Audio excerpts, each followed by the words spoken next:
28 anyos na katandunganon, pigbisto como national winner kan 2021 Department of Agriculture Search for Outstanding Rural Women.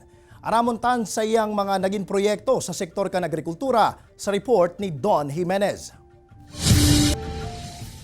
Sarong katandunganon ang pigbisto como national winner kan 2021 DA Search for Outstanding Rural Women. Ang 28 anyos na si Cristina Lato Tureda kan Barangay Yocti, San Andres, Catanduanes ang grand winner sa programang Gawad Parangal sa katangitanging kababaihan sa pagsasaka at pangingisda sa kanayunan, kung saan naresibi kaini ang premyong nasa 150,000 pesos.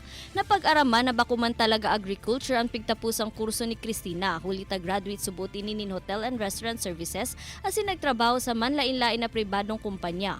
Alagad na isipan kaini na magbalik liwat sa iyang probinsya asin duman na pigpurbaran ang sektor kan agrikultura.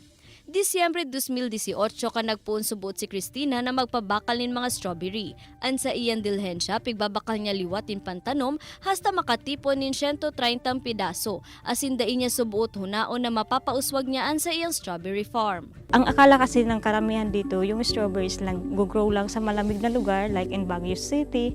Sabi ko, I will try if ever na mag-succeed. Maganda yung magiging impact doon sa mga farmers na wag silang matakot mag-explore ng another crops dito sa mainit na lugar. Sa ibong kanday pagtapos ng kursong agrikultura, ginamit niya subuot ang maniba-ibang plataporma para makanood siring nasanakan social media. Hulita pirming binabagyo ang probinsya, igwa siyang detachable greenhouse asin nagtatanong man subuot siya ng fruit-bearing trees, arugan mulberry asin dragon fruit sa mga borderlines.